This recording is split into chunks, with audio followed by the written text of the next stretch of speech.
Welcome to Botches Off-Road. Join us as we talk about everything from gear reviews to trail stories, tent camping to rock landing, and all things to do with the outdoors. Today is one of the good old weekend recaps. Yep. It was a pretty eventful weekend, I would say. Me, Mark, and our siblings Yep. decided to do some tent testing in my front yard. So we Friday night we set up all of our tents and put them in front of the house so that the wind was blocked by the house. And then because it was really windy, like 35 mile an hour sustaining winds with gusts up to 50 something. Yep. Well, putting them in front of the house, and then we had all the cars parked in a line as like an alternate wind block, and it worked great. It did. It really did. Until 4 in the morning when the wind shifted and started coming out of the northwest and just blasted our tents. Yeah. But we stuck it out. I woke up with my sleeping bag frozen to my cot. I forgot about you. Got it worse than me. I don't know. Both nights it was just the bottom of the feet of the sleeping bags that had a little bit of frost on it. That was it. I think the problem is that for Saturday morning, I didn't flip my sleeping bag over to let it dry. I just left it in there. Yep. Definitely did. Whereas you had flipped yours over. Mm-hmm. Yeah. So, I mean, it worked. The sleeping bags were warm. The tents they all handled the winds. Yep. Saturday night was much calmer. We were actually able to have a fire Saturday. Oh yeah, I enjoyed that fire Saturday night. And we've decided to. Is someone trying to say something? Oh, I was just gonna say that windstorm reminded me of the Labor Day windstorm that we had when we were up in the UP with the MS2 group. We did that Labor Day trip right on the coast of Lake Superior. The first couple days were great. Then that last day, it was like 45 mile an hour winds and 55 mile an hour gusts off the coast. And we had parked everything, just like you guys were said, made a line of vehicles. Put down, like, one of the other guys, he had a kayak. We put it under his truck because he had a little bit of a lift. Helped with the breeze. And we only lasted a couple hours that next morning. We tried to make hot dogs for breakfast. Breakfast / lunch. And sand. It was just, we were all getting sand blasted. And you look down in the pan and it's full of sand. We're like, yeah, all right, it's time to move. Thankfully, it wasn't as cold as it probably was for you guys. Was that the Paradise trip? Yeah, up there in that area. I'm debating about doing it this year, so that's why I was wondering. Yeah, it was a lot of fun. I can't because that's in September, right? Yes. Yeah, so I've got to leave time for Botches Yearly that month. We're doing Botches Yearly in September. Yeah. You could only do like a couple days, like just take the weekend stuff, because I think it's only like a 4-day thing. I think he also has to stay around for turkeys because of the fireworks. I can only take weekends. So I only can do like one weekend a month that I'm going to be gone the whole time. So the weekend that I'm choosing is Botches Yearly, not that one. Man, that's a bummer. It's a lot of fun though. Yeah. Wish you could be there. Maybe in a couple years when we don't have Botches Yearly in September, which we're only doing it in September because Shane will be back in September. Yep. Right. So probably next year I'll probably do it that month. I did not turn my ringer off. It's a good thing. We didn't hear it. That's all right. So you guys did your tent camping. Did you guys work on any trucks? We briefly worked trailer. on We did the alignment on yours. Yeah. Oh, we finished my comm setup or my nav setup. Yeah. That we did. We did do that. Yep. But the big thing was the trailer. Oh yeah, the big thing was the trailer. It was a very productive weekend for the trailer. The trailer is now completely decked. It is now completely wired, although the plug that we got from Amazon is not good. The left blinker and the running lights don't work on the plug from Amazon. Yeah. So I gotta cut that off and get a new plug for it. Mm-hmm. Damn Amazon But- plugs. Fucking Amazon plugs. But it is completely decked. It is completely wired. It even has its own battery and the wireless switch to control the chase light. Yep. So it's got a 6-button wireless switch panel that you bring into your vehicle when you're towing it. Yep. And that 6-button switch panel will control all of the lights on the trailer. So whoever's towing it, rather than having to run a separate plug for the, light controls, you just grab the switch and go. Yep. Yeah.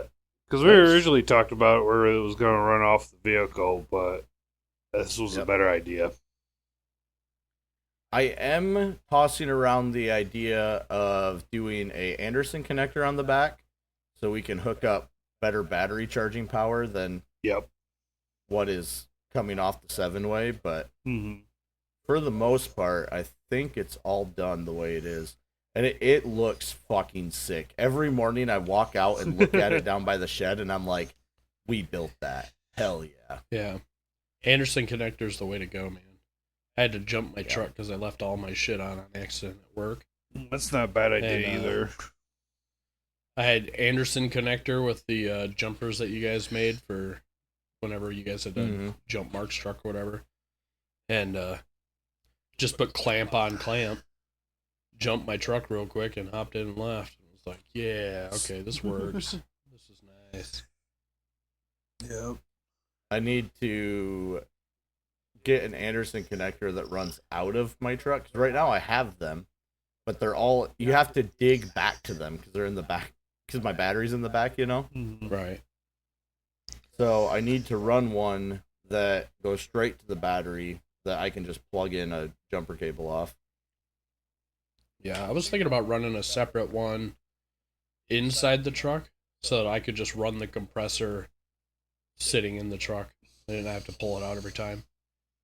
Because the only time I usually pull it out is when I'm helping someone else or something like that. Right. I could still air my truck up where the compressor sits with the amount of hose that I have. Okay, so you know all that shade I threw at the ARB compressor? Mm-hmm.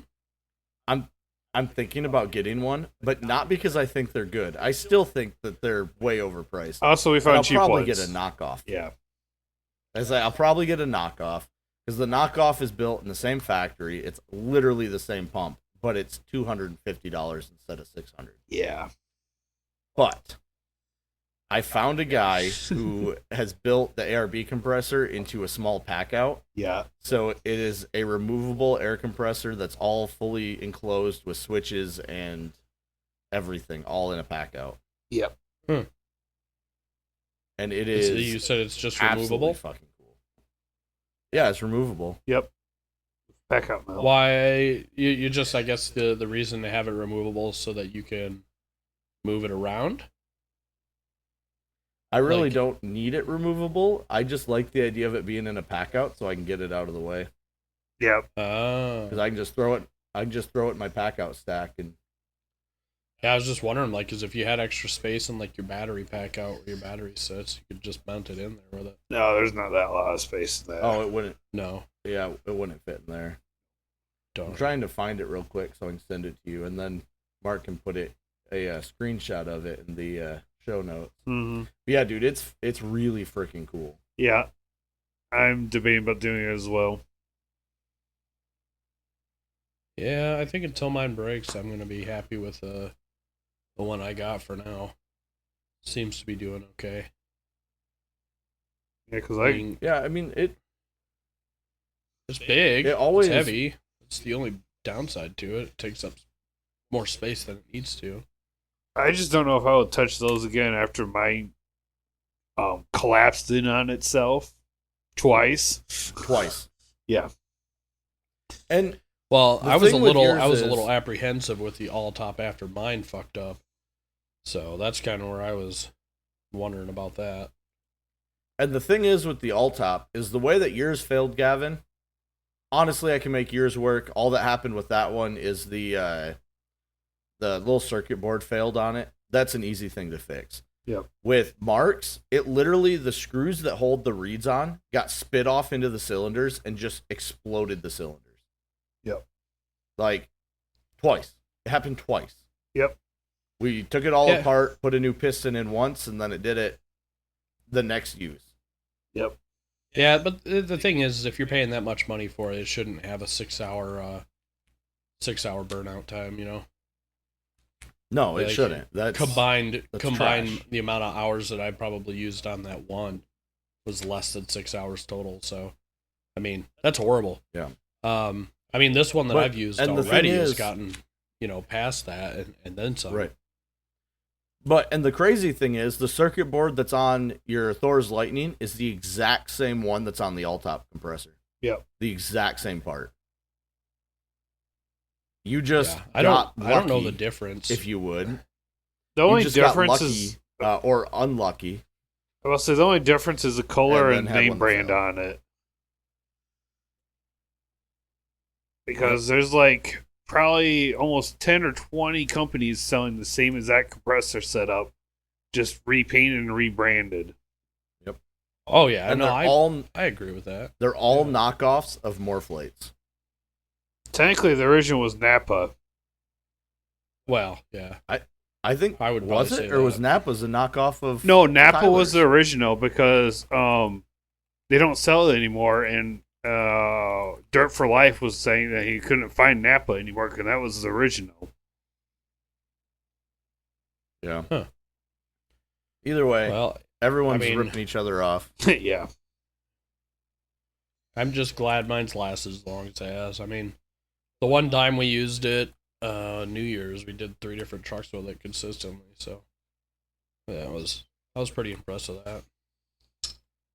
And it didn't have auto shutoffs for the compression either. Like the all top that I had, it would just run consistently, whether you were doing anything or not. And this one will actually turn off if you're not using it. Like has like an auto pressure shut off almost. Yeah, mine did too. Mark's did too, and then we ripped it out and replaced it with a better one, and then it still nuked itself. Yep.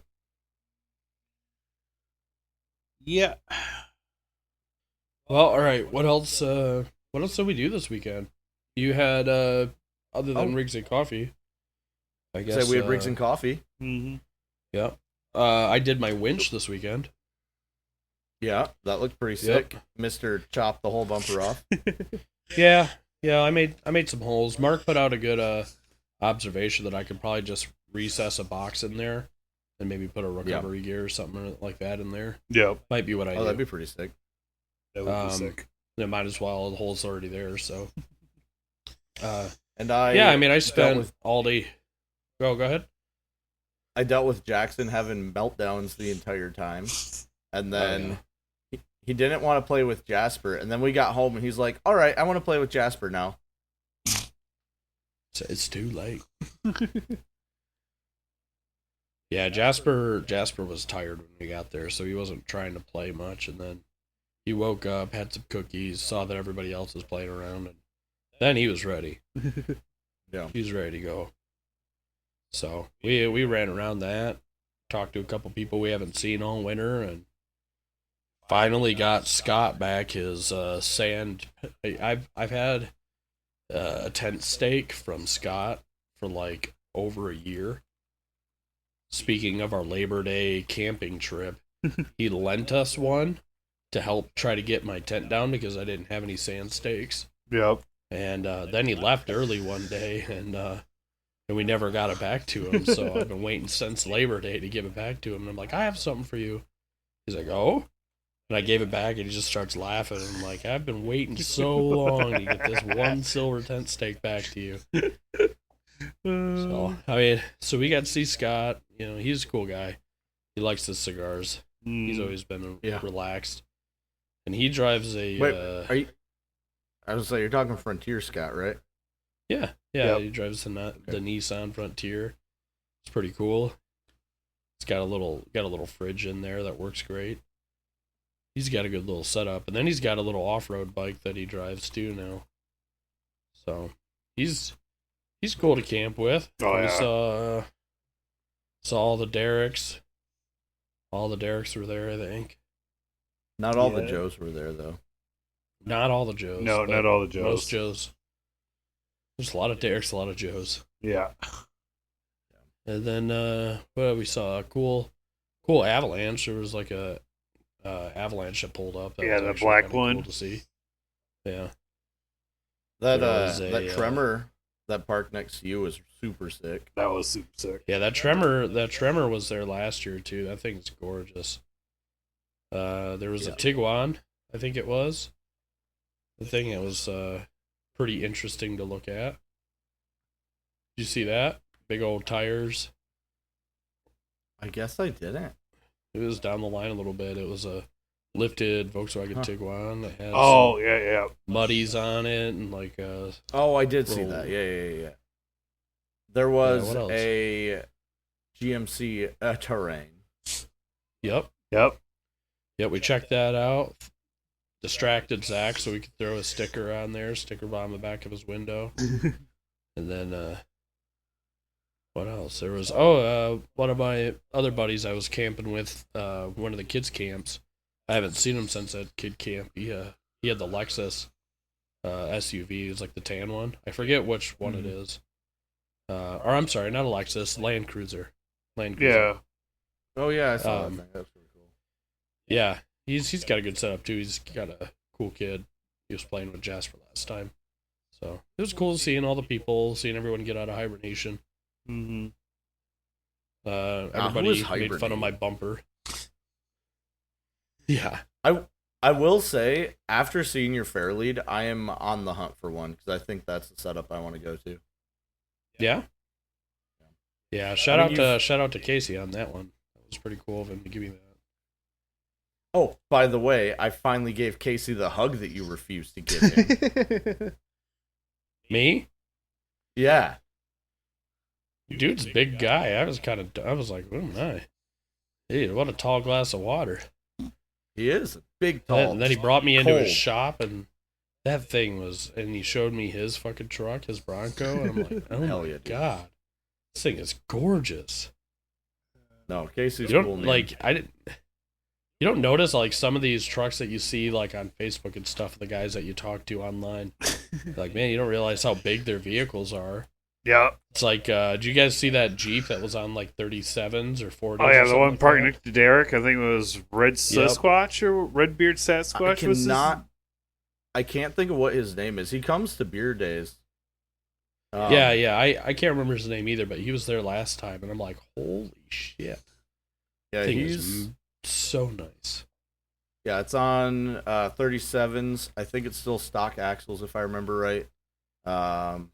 I know it's got some power adders making it a little faster. It's geared pretty well. It's beautiful. It's a very well built rig. Oh, yeah. Yeah. What else? Any other little cool vehicles that we saw? We had Patrick's But back to second gen Casey, Forerunner. dude. Was that your Oh, first yeah. time meeting Casey? Yeah. Casey's a cool cat. Oh yeah.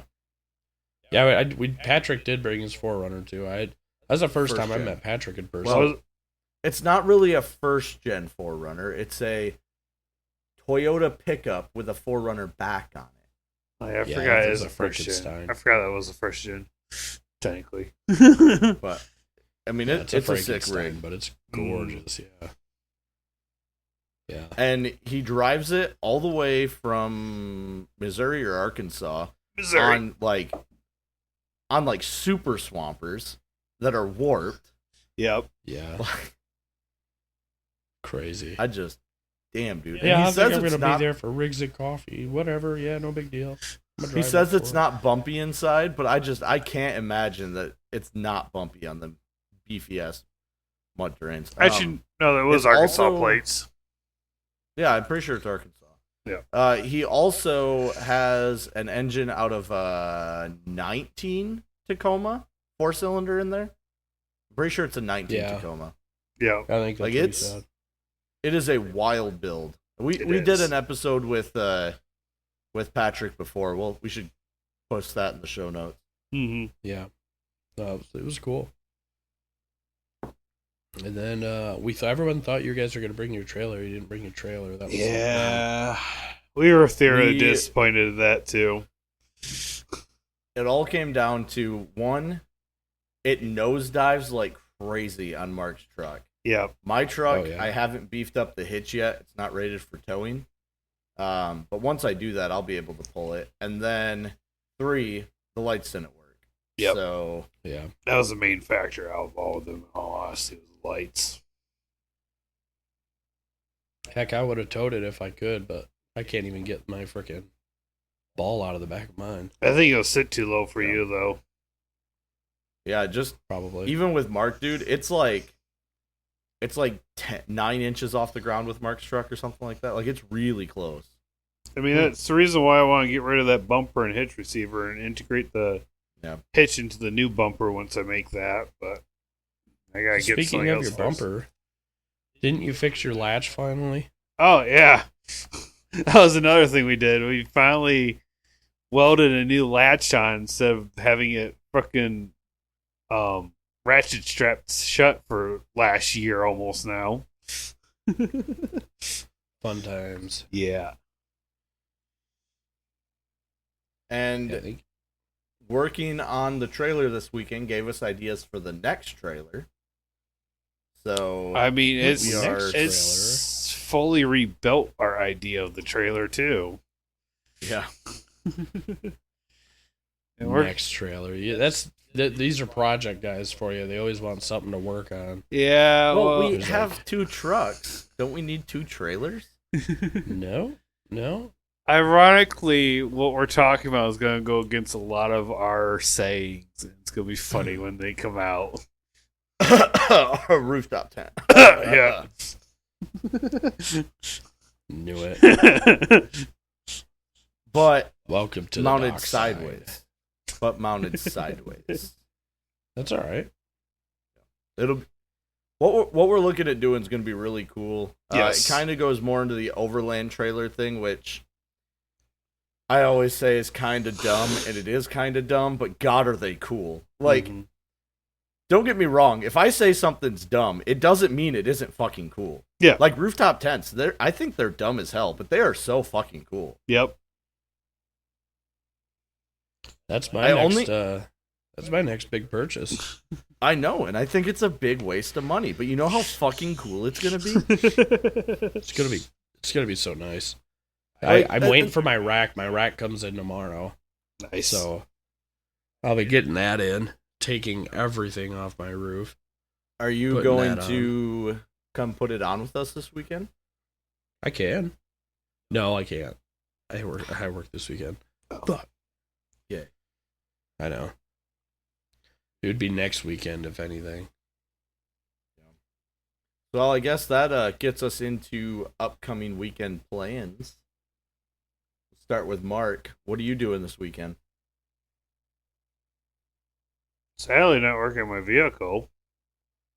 You still haven't gotten an update on those. I have not. I looked today. Said it was preparing to ship, but that was about it. Because we really need to fix his cam bolt things for his alignment, but we're waiting on a part that is now 2 weeks since he ordered it. Yes. Very Hey, annoying. did you order that canopy? Yes, I did. That was You got very the brown annoying. one. Yes, I got the brown one. I literally went to click to purchase and it said, item no longer available. I'm like, what? It said you had 2 of them. Literally like 2 seconds ago. Yeah, so we ordered. Well, I guess we didn't. Mark ordered it, but we got a Beaver canopy. It's 6-sided, I believe. Yep. And has hard sides, so when it's raining and stuff, you can throw the hard sides on it. Yep. Send that so that Gavin can look at it and we can put it in the show notes. Yep. Yeah, it's super sick, dude. And I'm gonna throw a stove jack in the roof so we can put a wood stove in it in the winter. Mm-hmm. Huh. Interesting. Yeah. Let's see looking for the hard side. Yeah, the hard sides, they just Velcro over the netting. Oh, Yeah. I'm thinking it was like a hard side. No. Oh, no. When I say hard side, I mean it's like tarp that covers the walls to keep it from getting wet. Gotcha. But for a quick setup canopy, it's pretty freaking sick. And I was reading through the negative reviews last night, and there's only like one negative review, and the lady's like, it only lasted 6 months. And then you're looking at her pictures, and she clearly set it up and left it out for 6 months. Yeah. Oh, 10 months. Oh, like as a gazebo. Yeah. Like, she literally used it as a hard gazebo and then was disappointed that it sun faded and stuff. How dare you? But it's clear that that's not how it's meant to be used. You know what I mean? No. It's meant for a pop-up tent. Or, Yep. like, for camping, pretty much. Yeah, Yeah, that'll be a cool little social spot. Oh, yeah. And that's what we're thinking is days like Friday when it was really windy, we can throw a fire pit in there and have a little fire. Kind of coming around after the windy day to Gavin's way of thinking on propane fire pits. Oh, yeah. Oh, yeah, send him that, too. Find an inexpensive Oh, yeah. one. I found a super nice fire pit for like $250. Jesus. Yeah. $250 But- is not cheap, but I guess in the overland world it is. I mean, considering what Yeah, we're so- talking about is like $1,000 for the good ones. But I'm not saying that propane is better than wood. It's just nice that you can burn propane in windy conditions. And we can use that rigs and coffee and not worry about where we're putting Oh. our ashes at. Yeah, that's the one I was that's the one I was talking about.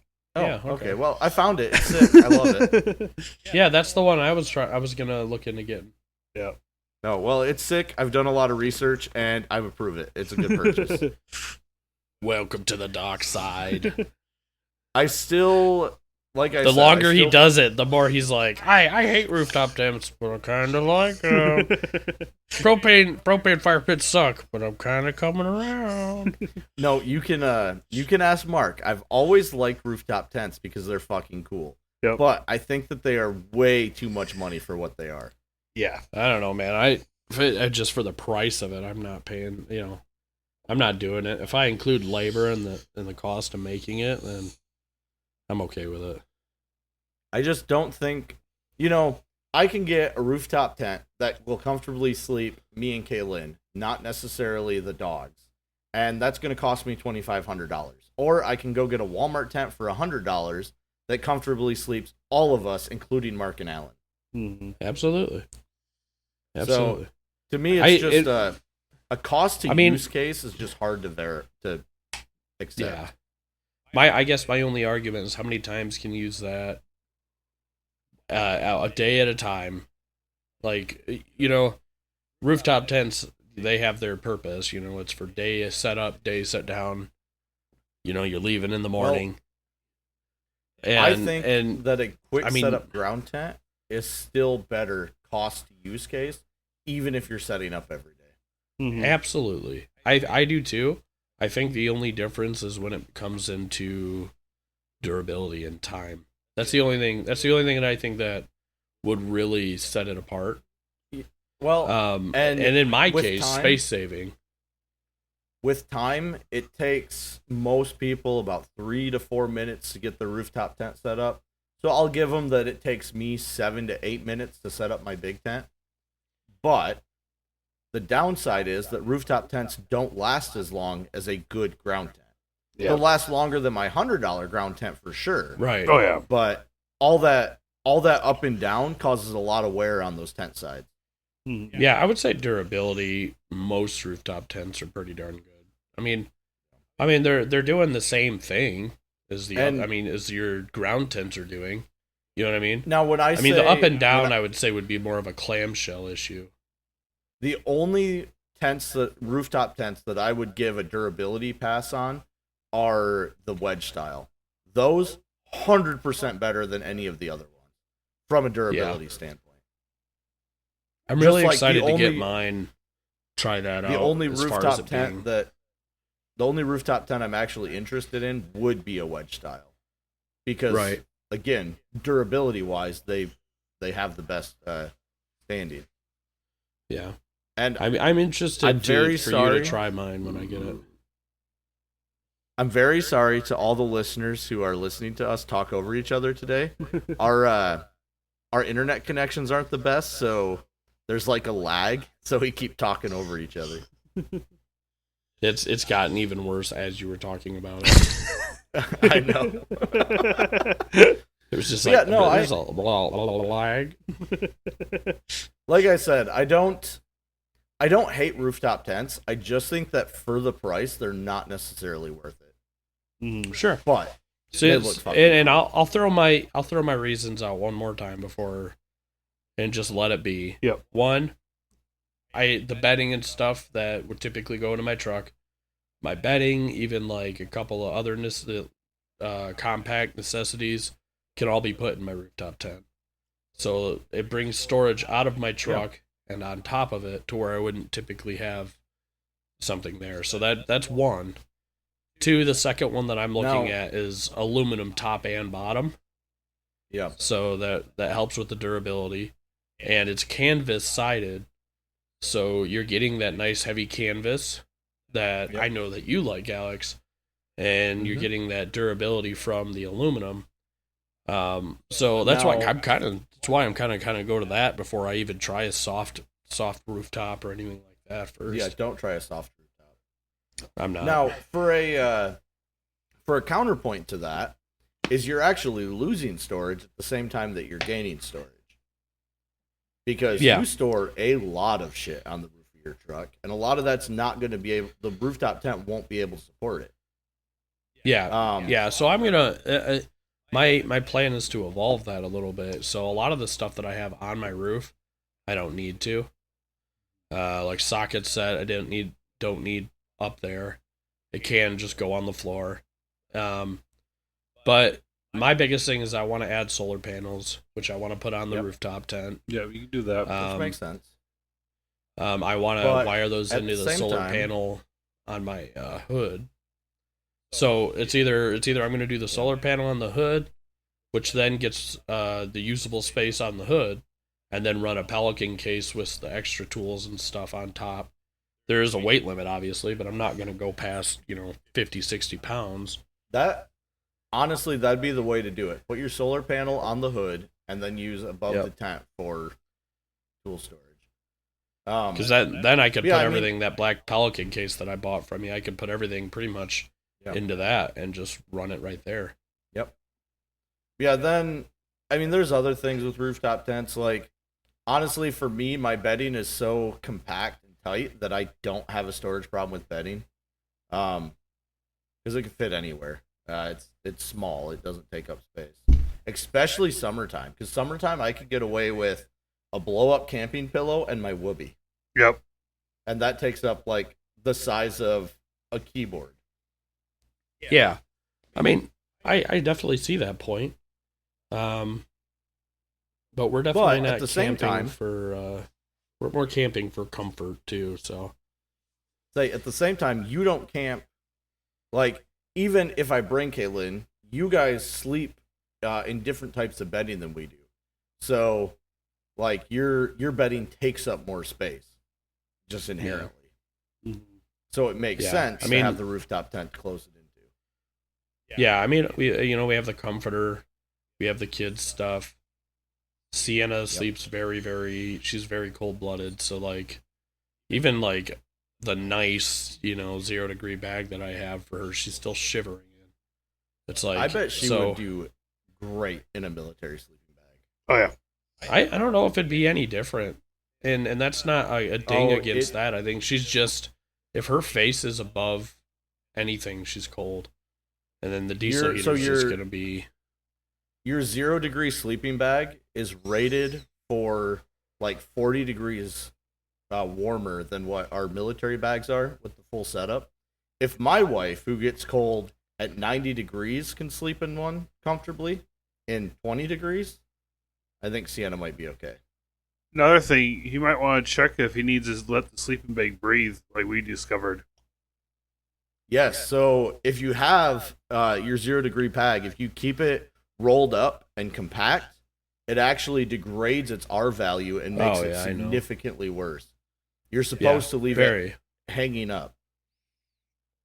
Yeah, when we're not using it, we don't keep it in a compressed sack. We keep it in like just the holder bag, which is basically it'd be like loosely rolling it. It'd be just like just loosely the holder rolling bag. It up. Just the holder bag degrades R value. You're supposed to hang them up and let them be completely free breathing. Oh, yeah, that ain't happening. We don't have any place to put those damn things. So what I've got is I've got a pretty decent sized Rubbermaid that I throw mine in. It's not perfect because hanging it would be better, but it's a lot bigger than just a holding bag. Yeah. Yeah, I mean, I'm not too concerned with it. Like I said, the diesel heater's going to come into play sooner rather than later before we probably get the rooftop tent anyway. Just a wire, or not wire, but to put right into my tent just to keep the kid warm and everything. So honestly, probably at least for winter camping, since Kaylin won't winter camp with me, those little light fighter tents that we got, I don't even know that we're going to need diesel heaters. Like, it'd be nice for drying gear. I'll give it that. Yep. But if we set up that gazebo, we could hang the gear in the gazebo with the wood stove running, and it'd dry it just as good. Yeah, I'm about to say, we technically probably should have had the cold weather tent for this last weekend, based off what we had. Yeah, I still wasn't cold. Oh, I know. I wasn't either. I would say the upside to you guys and how you camp is that you camp more as a unit than you do as a singular. Like, you know what I mean? Like if you guys go camping, Mark carries some of it, you carry some of it, and then with the two of you, that makes up all of it. Mm-hmm. And I think that helps quite a bit with the comfort. That's kind of what all Botches trips, that's kind of what I try to do, is we don't go camping as an individuals that are all there. I mean, you were with us on Botches yearly. We kind of just, the whole group that's out there, we're all working together. Why don't we split up where stuff needs to be? Yeah. No, I mean, I'm with you.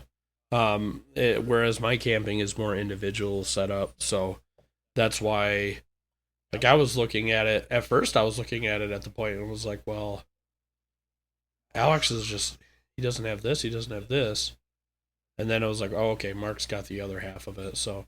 Yep. Because that's what I was kind of looking at. It was like, man, if you were to go out and do it solo, if you, your kid, your dog were to go out, your setup would be very different. And if you were to do it consistent, right, but I mean, like, if you were to do it consistently, then that setup would consistently change. And because of how you need to pack your storage, like do your storage and stuff. That was actually kind of the birthplace of using packouts. Yep. Because I could build out packouts for when I'm solo or when Mark's coming with me. So I would have the ability to just grab what I need for that trip. Mm-hmm. Right. Yeah. And I mean, we kind of buy double the camping gear doing that, because I have a stove that is only for when I'm going solo. Yep. Right. And then we've got another stove that's only for when we go together. Yeah, and then when we were together, it was like we used Mark's stove the one day. Did we? Was that your stove? Yeah, I think it was. When you made the fish tacos or the chicken tacos. He used your stove for that. Oh, okay. Okay, then at that point, we used my stove, I think, all weekend. Because I had a better... We didn't bring our stove because we knew you had one.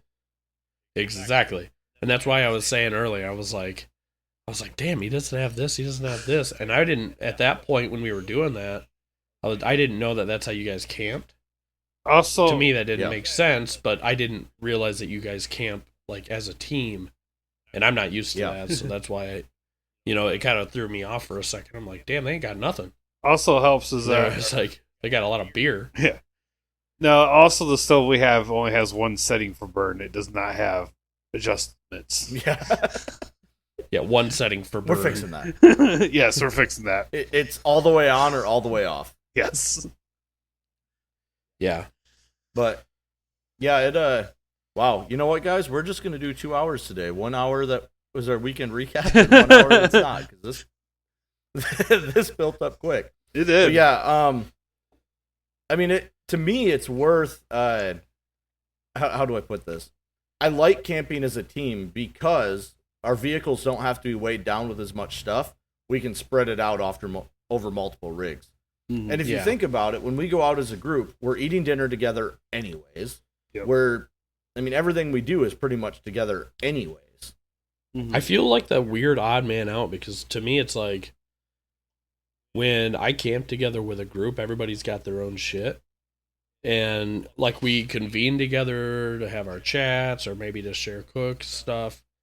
But it was but I will say that when we camped together, I think that was that the first time that we all camped together like that? I think it was. I Yeah. think so. Yeah. Yeah, and I think that was the first time that I have camped like that, and I was thrown off at first because I was like, Yeah. I'm like, fuck it, what the hell? Like they ain't got nothing, and like I said, I didn't realize at the time that that's how you guys planned and camped. To me, at that time, I was like, oh man, they're very unprepared. And then Alex just loved my pooper station, so. I was like, Yeah. man, it's like my truck's like the kitchen and the shitter, and their trucks are just like the beer rigs. So like, Yeah, and if you think about it, I mean, the reason that we do that is we're very broke. Oh yeah. Like very poor.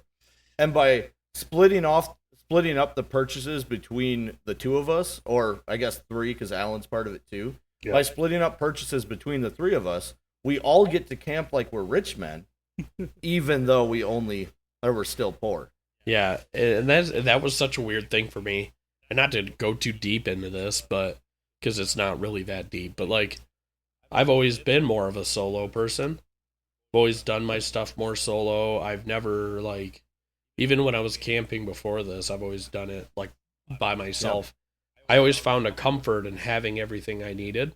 Mm-hmm. So I don't know that I'll Right. change, but I'll as far as like letting someone else handle some of it. But for the sake of like how you guys do it, I'll bring extra and make sure that I, talk to you guys about what I'm bringing, what I Yep. can be expected to, give Thing is, in that kind if of you situation. remember, before our yearly last year, I actually made a list of what I'm bringing, what Mark's Yeah. bringing, and then let you. And we do that because, again, we're very poor. Right. Yeah, and that was something I didn't realize. I just thought we were all trying to make sure we had stuff. Like that wasn't Yeah, what I no, was. So in that so now that I know, I'm like, okay, it's a different situation. But I was like very uncomfortable. I was like, Sienna's like, they don't have the stuff. I was like, I think they do. They're just not getting it out. And I'm like, and then I realized, after we got our weekend done, I'm like, okay, they have some of the stuff, but this is a team thing. Yeah. Just not used to that, and that's not a dog or a bad thing Oh, no. at all. It tended to be a very good weekend, and I thought it was a lot of fun. But it was just Yeah, one of we those don't- things where I'm so used to that, relying on yourself and having everything you need in And your vehicle. If you I think that's about like my thing. a Mitten State tourist trip, having everything in your vehicle or between you and a buddy is really important because those are drastically different from a botches trip. Yeah. Yeah, That's actually why botches came to be, was that we wanted a smaller group of people that we could trust and rely on, that we could do these team type events without having to have everything individual. Yep. So that's why we keep botches. We're what, 5 members, 6 members big? Like, we're not Yeah. a big group. Yeah. And you'll never see botches get above 10 people because the whole point in botches, well, 10 10 guys. Sorry, ladies, I don't really count you. There's kind of like a core person and then add-ons. But Yeah. we're not looking to have like a Mitten State Tours level group where there's thousands of people that all go camping together. We're looking to have a core group that can actually trust each other and do well out in the field as a team. Yep. Yeah. See, I'm a guilty double dipper though. I like the botches style trips, but I also really like the MST style trips because I like being able to do the trails together. But then at the end of the day, I like actually having the whole like, to me it was like going back to your own abode. Like it was like a family, it was like a get together, everyone chatted by the fire, and then you kind of all went back and did your own thing. And I like that because it kept the spirit of, camping and being out in the middle of nowhere. So like, I'm the type of person that like, I like doing those more often and doing the botches type trips less. Yeah. Not in a bad way. No. But when the botches are like a family reunion where you only want to be there for like 5 hours, not in like, not real time, but like in a family reunion, you're there and you only want to be there for like 5 hours. Yep. Yeah. But like, the MST trips are like the weekend getaway where everyone's got their own hotels, so you can do small doses of people Right. for longer periods. And that's why we only do one big botches trip a year. Yeah. Botches yearly. That is that style of trip is botches yearly. But when it comes to like third gen weekend's way different. Yeah. That's more. I mean, that's more of a public thing where, we're gonna have a potluck. I think it's Saturday night. We're doing a potluck. I can't remember now. Friday or Saturday night. I think Saturday night. We'll do a potluck meal, but for the most part, you're on your own on third gen weekend. You get back, we'll have a community fire, but you can go off to your own space, that kind of thing. Yeah, I like that. I do, because it keeps the spirit of the camping and being in the outdoors and being away from the hubbub. Botches is about bringing you together as a community, and talking and being the hubbub.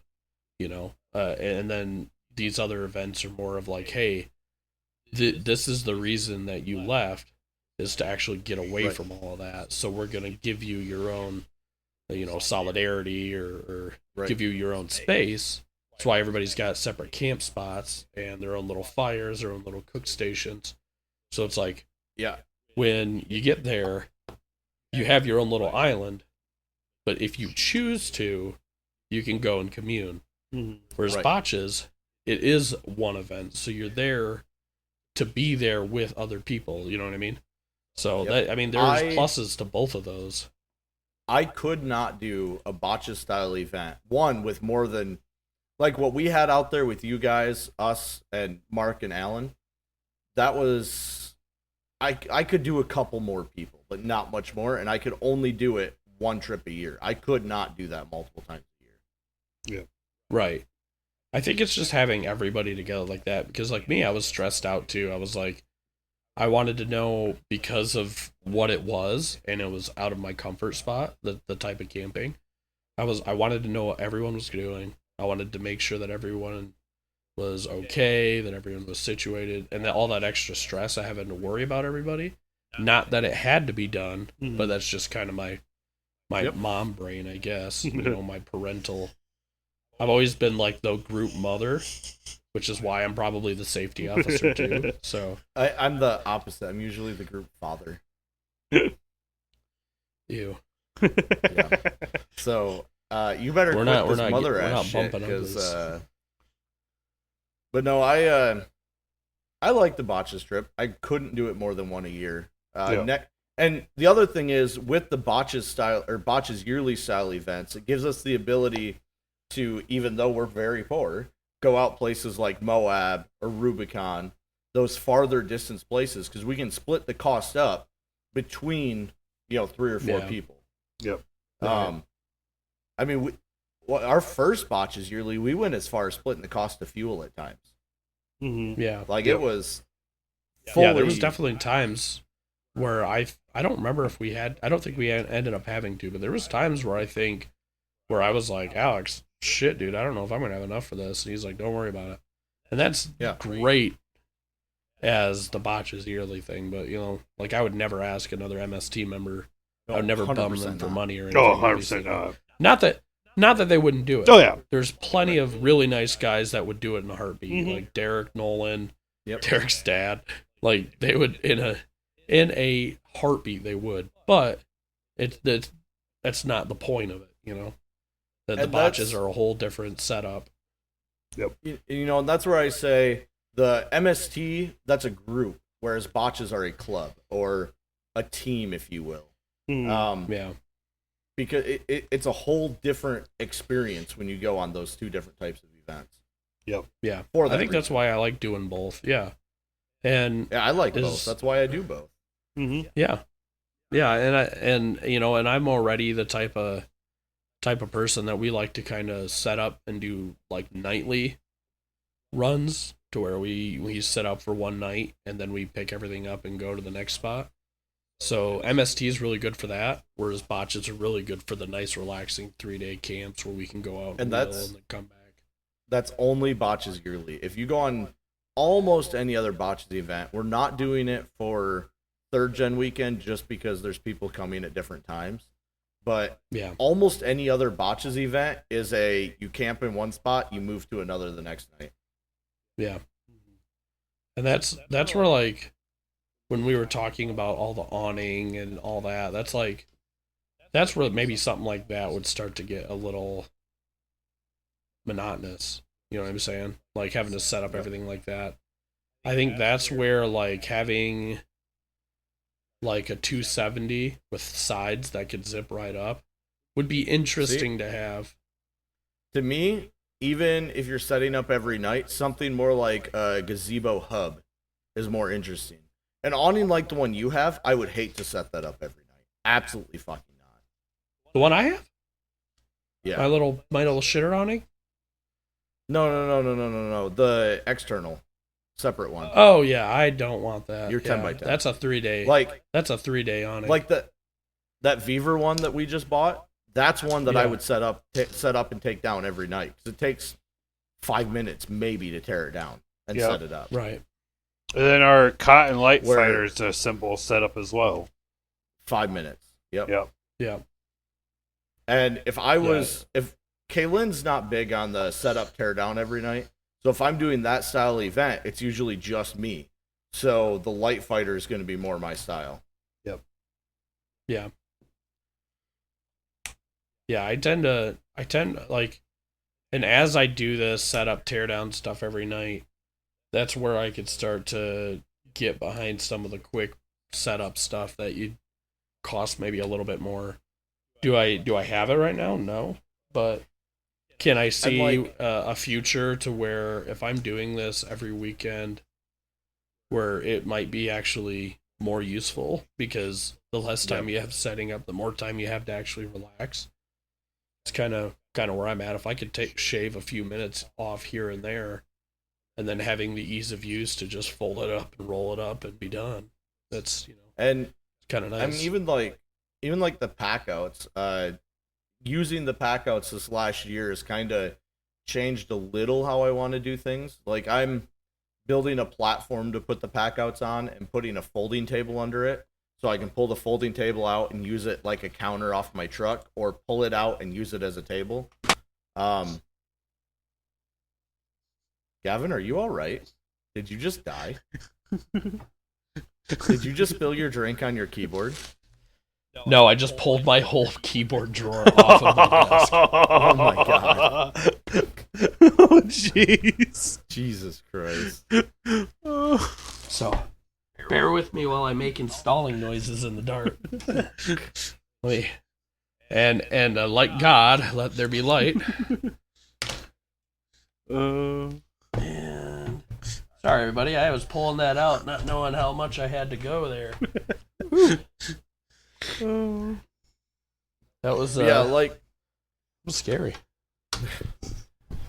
Well, while Gavin does that, but yeah, so like to me, I still am not the biggest fan of having things on my truck. Okay, let me rephrase that.